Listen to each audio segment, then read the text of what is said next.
Est-ce que tu savais qu'il existe un petit quickshot, donc un plan automatique fait par ton drone DJI, qui si tu le travailles un petit peu comme il faut, peut devenir franchement très stylé. Et surtout assez parfait pour des réels Instagram ou des YouTube Shorts par exemple, toutes ces petites vidéos verticales. Avec, tu peux obtenir ceci.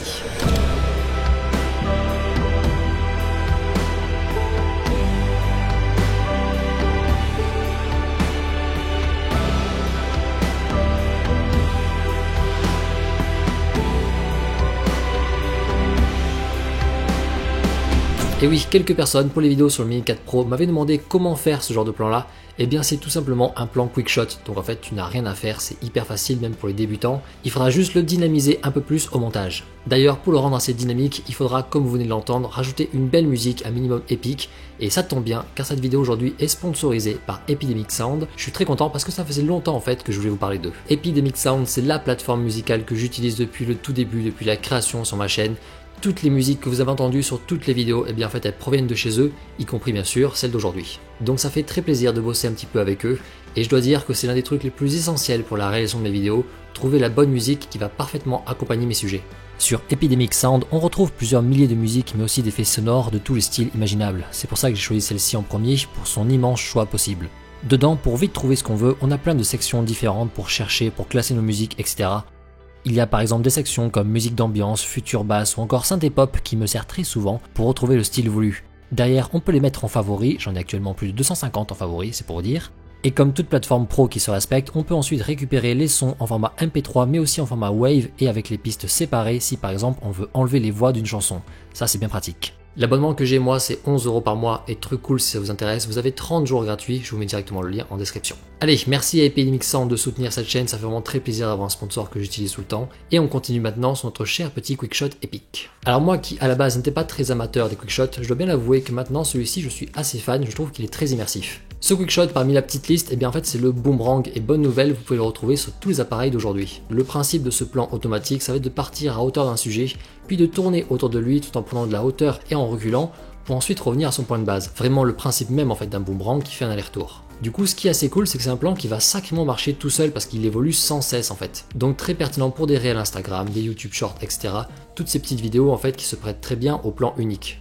Dans un décor comme ici avec un beau panorama à 360 degrés, il fonctionne très bien le petit. Placez-vous de base un peu de 3/4 face à un sujet à la même hauteur et ensuite rendez-vous dans Quickshot puis Boomerang. Là vous sélectionnez le sens de rotation que vous souhaitez, puis vous pouvez lancer le Quickshot. L'appareil va donc tourner autour du sujet et progressivement il va monter pour montrer tout ce qui l'entoure. Alors même si c'est pour une vidéo finale en verticale, quand même le drone est capable de filmer directement en 9/16 comme les Mini 3 et Mini 4, je préfère de mon côté laisser en 16/9 le cadrage car ça permettra aussi de parfaitement centrer le sujet si jamais le quickshot se désaxe un petit peu gauche-droite, ce qui arrive souvent. Par contre, comme vous pouvez le voir, selon la situation, ça peut être sacrément long, le quickshot peut durer 1 minute, c'est bien trop lent, et c'est là que la post-prod va être très importante pour le rendre vraiment épique. Sinon, eh bien ton spectateur il va roupiller devant. Donc une fois que le plan est fini, eh bien c'est ok pour le tournage, hyper simple donc, et on passe au montage. Pour le montage, comme d'habitude sur cette chaîne, je vais vous le montrer sur Premiere Pro, mais peu importe en vrai le logiciel que vous utilisez, il suffit juste de transposer ça sur le vôtre, en fait transposer les différentes étapes. Que vous soyez sur DaVinci, Filmora, etc., ça va le faire également. Ici, on se retrouve sur le logiciel, j'ai importé mon plan dans le projet, plan en 4K horizontal donc. On commence par créer une séquence en 9/16 verticale, donc du 1080 par 1920. Et on respecte bien la bonne fréquence d'image par rapport à son plan. Bien maintenant, je glisse mon plan dans la timeline. Première chose à faire, si ton logiciel n'adapte pas automatiquement l'échelle du plan par rapport à ta séquence, c'est de dézoomer un petit peu dans le plan, histoire de récupérer toute sa hauteur.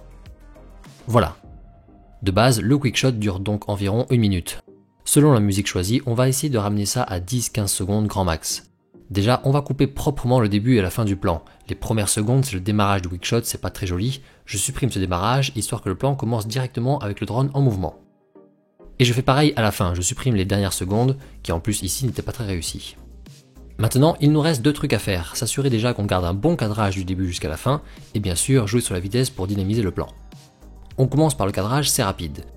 Au tout début, c'est nickel, le plan est bien centré, mais regardez vers la fin. Comme je vous le disais avant, il arrive souvent que le quickshot désaxe un petit peu le plan, ce qui est le cas ici, la chapelle n'est plus parfaitement au milieu de l'image, trop sur la gauche, ça gâche un petit peu.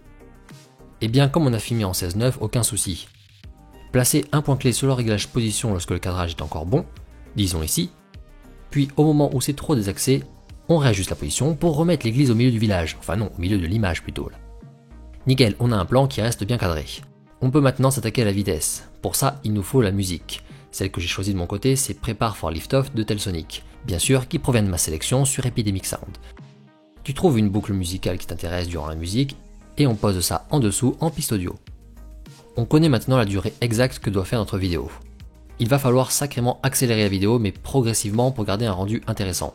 On va donc faire du remapage temporel. Garder le début pas trop rapide, puis fortement accélérer le milieu pour ensuite ralentir la fin, histoire de bien montrer de nouveau le sujet de notre vidéo. Alors truc chiant sur Premiere Pro, lorsqu'on crée du remapage temporel sur ce logiciel, on ne peut pas récupérer du flou de mouvement avec. Ce qui est dommage et ce qui ne me convient pas. Donc de mon côté, je contourne ça un petit peu en rusant. Avant de créer le remapage temporel, je commence plus globalement par accélérer toute la vidéo, de manière classique. Donc clic droit dessus, puis vitesse durée, et là je passe le plan à 200%. De toute façon, ici c'était vraiment trop lent, donc on peut avoir une base plus rapide, c'est pas gênant. Mais surtout, en accélérant le plan comme ça, eh bien ici je peux changer l'interpolation temporelle, et la passer sur interpolation. C'est grâce à ce mode que maintenant je vais récupérer un peu de flou de mouvement, et ça c'est cool. Le plan a donc été un petit peu accéléré, mais ça ne suffit pas encore, comme tu peux le voir. Et bien c'est ici pour finir qu'on va créer du remapage temporel. Sur Premiere Pro, j'agrandis en hauteur la piste pour retrouver la ligne d'opacité ici.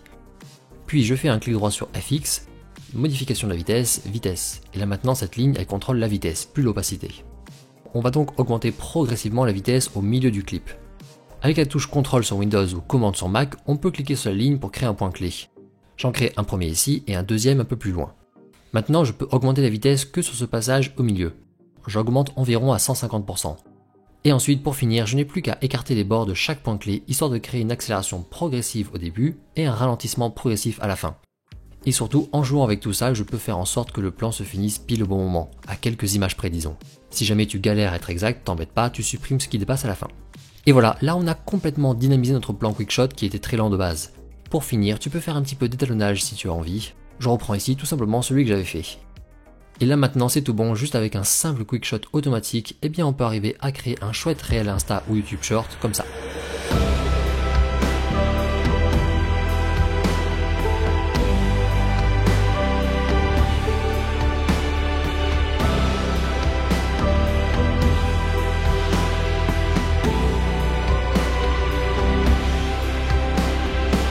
Voilà, comme vous l'avez vu, rien de bien compliqué en vrai pour faire tout ce petit visuel là, et surtout du coup très pratique en fait ce petit quickshot, donc n'hésitez pas à tester, je suis assez curieux de voir vos plans. Allez, si tu veux apprendre à faire un autre réel Insta assez idéal pour les vidéos en drone, je te remets ici celui que je vous avais présenté l'an dernier, un réel en split screen, vraiment pratique pour les prises de vue aériennes comme ça. Bref, je vous souhaite à tous une bonne semaine et on se dit à la prochaine.